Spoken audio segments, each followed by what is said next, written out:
Teman-teman tahu nggak, bisnis coklat itu cuma dikuasai oleh dua pemain besar. Yang pertama Hershey's, yang kedua adalah Mendeley.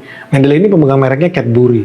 Intinya adalah apa? Hampir semua produksi coklat yang ada di kolong langit ini ya punya either dua perusahaan itulah.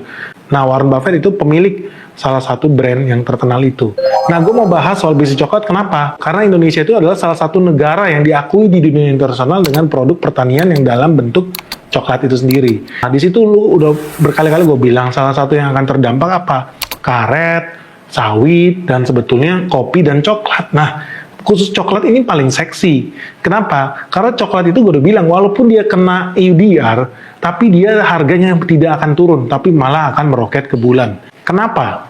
Nah, ini yang menarik. Jadi di tahun 2020 harga coklat itu cuma sekitar 2.000-an dolar. Masuk ke tahun 2024, itu gue memprediksi harganya bakal sampai 5.000 dolar lebih. 5.000 dolar lebih itu gede loh guys. Misalkan awal tahun ini aja sekitar 5.800 dolar per metric ton. Itu setara dengan 94 juta rupiah per tonnya.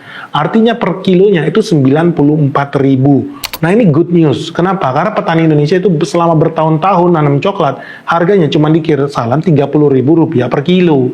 Sekarang tiba-tiba naik ke 94.000 rupiah per kilo, dan ini udah kita bilang. Dan kenaikan ini tidak akan berhenti sampai di sini ya. Ini naik udah hampir 3 kali lipat lebih. Gua yakin naik bisa sampai 5 kali lipat lebih. Jadi buat teman-teman dulu jual di harga 30.000 rupiah per kilo, sebentar lagi bakal naik. Bahkan bisa sampai 150.000 rupiah per kilo, seperti ramalan gua di video yang lama itu. Nah, yang disayangkan gini ya, banyak teman-teman di tingkat petani itu masih banyak yang nggak tahu ya. Sebetulnya harga coklat ini kok kenapa bisa naik tinggi? Mereka bingung. Tapi gua kasih tahu lu ilmu dari video kita yang udah lama kita rekam dan sekarang udah di-ban videonya, udah di-take down. Tapi kalau lu yang ikut live-nya waktu itu, gue bilang lu harus siap-siap harga kakao, harga coklat itu bakal naik 300% lebih.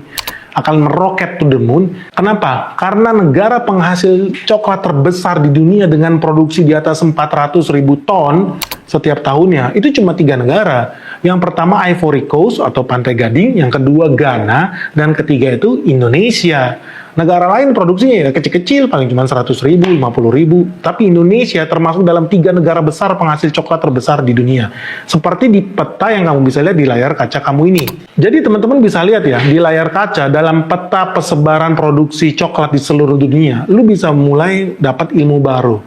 Bahwa apa? Petani coklat itu tersebar hanya di garis ekuator atau garis khatulistiwa. Jadi negara-negara yang dilewati garis khatulistiwa adalah negara-negara yang punya peluang untuk memproduksi coklat. Ya, beberapa negara ya Amerika Tengah dan negara Amerika Latin, seperti di situ ada Brazil, lalu di Afrika ada Ghana, ada Nigeria, dan termasuk melewatin ya ada Indonesia sama Malaysia. Nah, tetapi produksi yang paling signifikan itu di sini ya dianggap signifikan itu di atas 400.000, warna coklatnya hitam tua, kamu bisa lihat di layar, itu cuma 3 negara. Yaitu ya Indonesia, Ivory Coast, dan Ghana. Sisanya kayak Brazil, itu produksinya cuma 100 ribuan ton, jadi termasuk kecil. Nah, Indonesia ini termasuk jantung produksi coklat di dunia. Nah, kenapa kemudian di Indonesia bisa harganya naik tinggi? Lu tahu nggak kenapa? Karena ternyata kompetitor kita yang namanya Ivory Coast dan Ghana itu, ternyata mereka terdampak El Nino. Kalau di Indonesia, dampak El Nino itu sebetulnya paling banyak dirasakan oleh teman-teman yang nanamnya padi, itu 1, kedua jagung, dan 3 kelapa sawit. Cuman yang jadi permasalahan apa? Kelapa sawit itu sangat resilient. Jadi mereka kalau kena serang sekarang, dampaknya baru terasa 6-12 bulan ke depan. Jadi nggak langsung terdampak.